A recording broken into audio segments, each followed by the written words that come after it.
আসসালামু আলাইকুম। আশা করি সবাই ভালো আছেন। আজকে কিছু কোয়েল পাখি মারা গিয়েছে।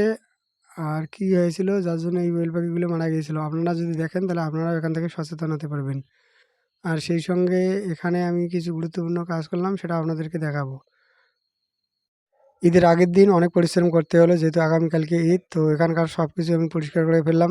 সেই সঙ্গে এখানে যে হাঁসের বাচ্চাগুলো ছিল, তো সেগুলোকে আমি এখান থেকে ট্রান্সফার করে নিলাম। আর এখন আপনারা যদি আমার এই হাঁসের বাচ্চাগুলোকে কীভাবে কোথায় রাখি সেটা যদি দেখেন, তাহলে এখান থেকে আপনারা অনেক কিছু শিখতে পারবেন বা জানতে পারবেন। হাঁসের বাচ্চা প্রচুর পরিমাণে পানি ফেলে, তো জায়গাটাকে নষ্ট করে ফেলে। মানে যেখানে এই বাচ্চাগুলোকে রেখেছিলাম, তো সেই ফ্লোরটা ছিল আমার পাখা। আর এর ফলে এখানে যে পানিগুলো তারা নষ্ট করতো, তো এই পানিগুলো এখান থেকে শুকাতো না। এর ফলে এখানে এই জায়গাটা খুব তাড়াতাড়ি নষ্ট হতো। এগুলোকে এখানে রেখেছিলাম যেহেতু বোর্ডিং অবস্থায় এখানে ছিল, তো এই জন্য এই কোয়েল পাখির ঘরে, তো এদের জন্য বোর্ডিংয়ের ব্যবস্থা করেছিলাম। আর এখন যেহেতু এই বাচ্চাগুলোর প্রায় বোর্ডিং শেষ, তো এখন এখান থেকে এগুলোকে ট্রান্সফার করে দিলাম। হাঁসের বাচ্চাগুলোকে কোথায় কীভাবে রেখেছি, তো সেটা একটু পরে আপনাদেরকে জানাচ্ছি। তার আগে এখানে কোয়েল পাখিগুলো কীভাবে মারা গেল, তো সেটাই আপনাদেরকে এখন জানাচ্ছি। আপনারা এখানে যে কোয়েল পাখিগুলোকে দেখতে পাচ্ছেন, তো এগুলোকে আমি লিটারে পালন করি। আর লিটার হিসেবে এখানে ব্যবহার করি আমি তুষ। এখানে এই পাখিগুলোর জন্য আমি অটো ডিঙ্কার লাগিয়েছি। অটো ডিঙ্কার মাধ্যমে এই পাখিগুলো এখানে পানি খেয়ে থাকে। আর এই অটো ডিঙ্কার থেকে আমার এই সমস্যাটা হয়েছে, যার ফলে এখান থেকে আমার পাখিগুলো মারা গিয়েছে। আর কিভাবে এই সমস্যাটা হলো সেটাই আপনাদেরকে জানাচ্ছি। আর এটা যদি আপনারা আজকে সম্পূর্ণ ভিডিওটা দেখেন, তাহলে আপনারা বুঝতে পারবেন। আর এখান থেকে আপনারাও সচেতন হতে পারবেন। যদিও বা প্রতিদিন আমি রাতের বেলা ঘরে এসে অটো ডিঙ্কারটা চেক করি, আর সেই সঙ্গে এখানকার যে ডিমগুলো থাকে, তো সেগুলো এখান থেকে তুলি। আর কালকে একটু ব্যস্ত থাকার কারণে তো এখানকার মানে ডিমটা তোলা হয়নি, আর এখানে এসে এই অটো ডিঙ্কারটাও দেখা হয়নি। তো এর ফলে যে সমস্যাটা হয়েছে, মানে এই অটো ডিঙ্কারটা উপর থেকে একটু নিচে নেমে যায়, মানে একেবারে ফ্লোরে নেমে যায়। আর যার ফলে মানে এখানে যে সমস্যাটা হয় সেটা হলো, অটো ডিঙ্কার কাজ না করার ফলে তো অটো ডিঙ্কার থেকে সারা রাত ধরে পানি বের হয়। আর এর ফলে এখানকার ফ্লোর প্রায় সম্পূর্ণটাই ভিজে যায়। আর এতে আমার অনেক পাখি ঠান্ডা লেগে যায়। আর এখান থেকে আমার ৮টার মতো পাখি মারা যায়। সকালবেলা এসে এখানে দেখি যে এই সমস্যাটা হওয়ার ফলে তো এখানে আমার এই ৮টা পাখি মারা যায়। আর সেই সঙ্গে কয়েকটা পাখি এখানে আমি সকালবেলা এসে দেখি ভিজা অবস্থায় রয়েছে। তো এর জন্য দেরি না করে সকাল সকাল এসে এই ঘরটাকে পরিষ্কার করে ফেললাম।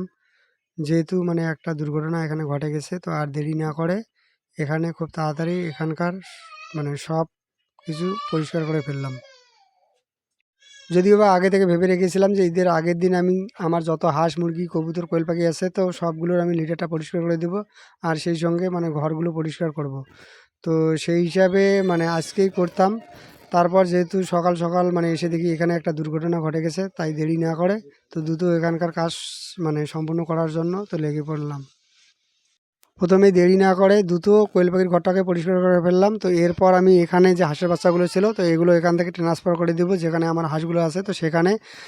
আর এখানে মানে এই হাঁসগুলো, এটা যেহেতু আমার কাঁচা ফ্লোর, তো এখানে আমি বালু দিয়ে এই হাঁসের বাচ্চাগুলোকে রাখবো। তাহলে এই হাঁসের বাচ্চাগুলো এখানে আমার ভালো থাকবে। আর এখানে যে হাঁসের বাচ্চাগুলো আমার পানি খাবে, তো এখানে আমি এই পানি খাওয়ার জন্য একটা সুন্দর ব্যবস্থা করে দিয়েছি। আর এটা যদি আপনারাও দেখেন, তো আপনাদেরও মানে এটা অনেকটাই কাজে লাগবে।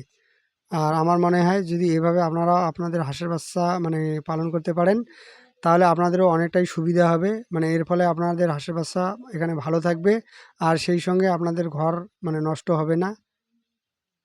মূলত হাঁসের বাচ্চা যদি পানি ফেলে ঘর নষ্ট না করে, তো সেক্ষেত্রে ঘর মানে অনেকটাই ভালো থাকবে। তো আমি সেই ব্যবস্থাই এখানে করেছি। আর এটা দীর্ঘ ৫ থেকে ৬ বছর ধরে আমি এটা করে আসছি। আর কিভাবে আমি সেটা করেছি, তো সেটা আপনাদেরকে একটু পরে দেখাবো। তার আগে কোয়েল পাখির রুমের পাশে যে আমার এই হাঁসের বাচ্চার বোর্ডিংয়ের রুমটা ছিল, তো এটা আমি পরিষ্কার করে নেব। হাঁসের বাচ্চা যেহেতু প্রচুর পরিমাণে পানি ফেলে, আর পানি ফেলে এটাকে এতটাই মানে নোংরা করে ফেলেছিল, এর ফলে আমার এখানে কোয়েল পাখির অনেক ধরনের সমস্যা হতে পারে। আর যার জন্য মানে আমি দেরি না করে তো দ্রুত এখান থেকে এটাকেও পরিষ্কার করে ফেললাম। এখন যেহেতু আমি আর কোনো রকম বাচ্চা-টাচ্চা ফুটাবো না, তো এটাকে আমি এমনিতে পরিষ্কার করে রেখে দেবো। আর অন্যদিকে আমি এখানকার সব কোয়েল পাখিও বিক্রি করে দেবো। তো এটার একটা কারণও আছে। তো সেটা আপনাদেরকে পরবর্তীতে আরেকটা ভিডিওর মাধ্যমে জানিয়ে দেবো। এখানকার ঘরটাও আমার পরিষ্কার করা শেষ। তো এখন আমাকে যেতে হবে কোয়েল পাখির ঘরে, যেখানে আমার কোয়েল পাখিগুলো থাকে, তো সেখানে। আর সেখানকার রুমটা যেহেতু আগেই আমি পরিষ্কার করে ফেলেছি, তো সেখানে আমাকে নতুন করে লিটার হিসাবে তো এখানে আমাকে তুষটা ব্যবহার করতে হবে। যদিও বা আমাদের বাড়িতে স্টক কোনো রকম তুষ ছিল না, তো আগামীকালকে আমাদের তুষ নিয়ে আসার কথা ছিল। তো যাই হোক কোনো কারণে সেটাকে আনতে পারিনি। তো আমার বাড়িতে যেহেতু একটু গুঁড়া ছিল, তো সেটাই আপাতত এখানে এই পাখিগুলোর জন্য ব্যবহার করব। এরপরে আমরা এখানে তুষটা ব্যবহার করব। আর যেহেতু এখানে একটা দুর্ঘটনা ঘটে গেছে, আর এজন্য আমার বাড়িতে যতটুকু গুঁড়া ছিল, তো সেটাই এখানে আমি দ্রুত ব্যবহার করলাম।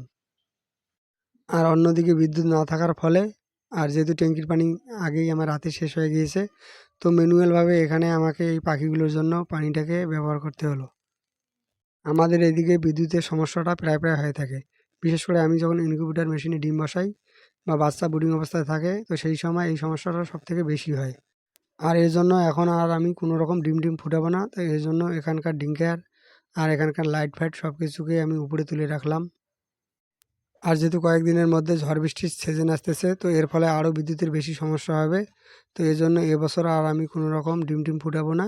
তো এটা আমি পরবর্তীতে যখন মানে বর্ষার সিজনটা চলে যাবে বা শীতের সিজন আসবে, তো তখন আমি নতুন করে আবার এই খামারটা শুরু করব, মানে ডিম ফুটাবো।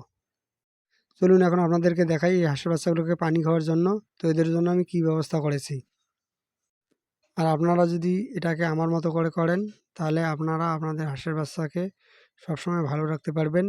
মানে আপনাদের ঘরটা কখনোই নোংরা হবে না। আর এখান থেকে আপনার হাঁসের বাচ্চা একটাও নষ্ট হবে না।